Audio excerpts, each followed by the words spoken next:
Hello दोस्तों, आज हम सीखेंगे अपरिमेय संख्याओं को सिद्ध करना। तो देखिए, अपरिमेय संख्या किसे कहते हैं और परिमेय संख्या किसे कहते हैं। देखिए, परिमेय संख्या उसे कहते हैं जिसे p बाई क्यू के रूप में हम लिख सकते हैं। p बाई क्यू यानी अंश बटे हर के रूप में लिख सकते हैं, उसी को कहते हैं परिमेय संख्या।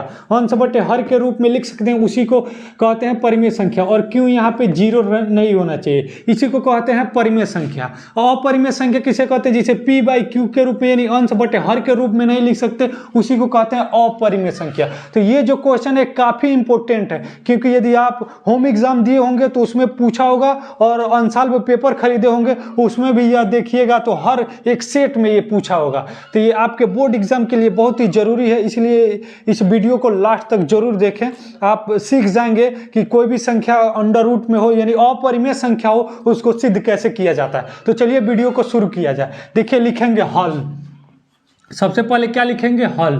क्या कह रहा है? कह रहा है कि सिद्ध कीजिए कॉर्नी में 3 एक अपरिमेय संख्या है। तो कह रहा है अपरिमेय संख्या है, तो हम मानेंगे ये परिमेय संख्या है, और उसके बाद में लास्ट में हम दिखाएंगे कि ये अपरिमेय संख्या है। तो लिखेंगे माना अंडर रूट 3 एक परिमेय संख्या है। अंडर रूट 3 क्या है? एक परिमेय संख्या है।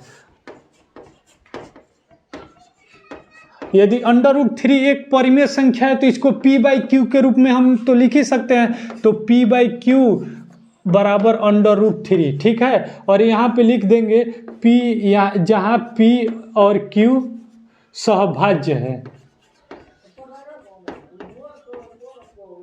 सहभाज्य है, और q equal to not zero.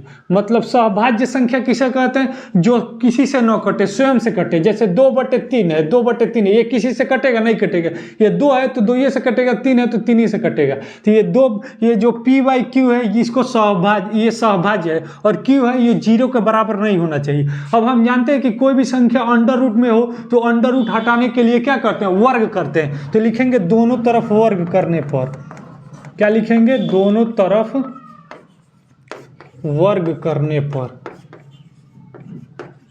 देखिए, वर्ग करने पे क्या होता है? वर्ग करेंगे तो ये p बाई क्यू का वर्ग, p बाई क्यू का वर्ग और बराबर अंडर रूट 3 का वर्ग, ठीक है। तो ये p बाई क्यू का वर्ग क्या हो जाएगा? ये p स्क्वायर अपान ये q स्क्वायर हो जाएगा, ठीक। और इस स्क्वायर से ये अंडर रूट कट जाएगा तो ये हो जाएगा 3, ठीक है।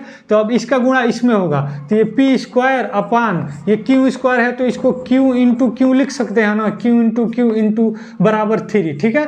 देखिए, अब अगले स्टेप में क्या करेंगे? ये p स्क्वायर अपान ये q 2 है, q इंटू क्यू है, ये यहाँ पे भाग में है, इधर आएगा गुणे में, तो q बराबर ये 3 और इंटू क्यू हो जाएगा, ठीक है। तो यहाँ पे देखिए p स्क्वायर अपन क्यू क्या है? ये भिन्न है, ये भिन्न है, ठीक है।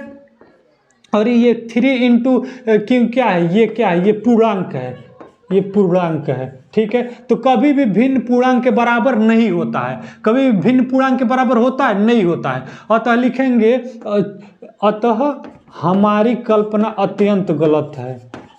अतः हमारी कल्पना अत्यंत गलत है, इसलिए अंडर रूट 3 एक अपरिमेय संख्या है।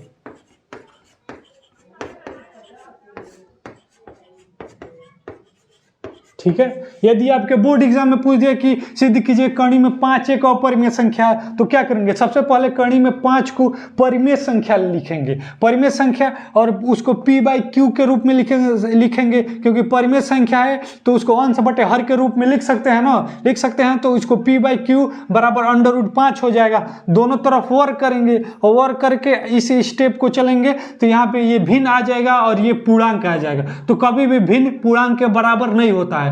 तो इस तरह हम कहेंगे कि हमारी जो कल्पना है, मतलब जो हमने ये माना है कि कर्णी में 3 एक अपरिमेय संख्या है, ये गलत है, गलत है। यानी अंडर रूट 5 या अंडर रूट 3 कोई भी संख्या हो, यहाँ पे जो अपरिमेय हो वो अपरिमेय ही होगा।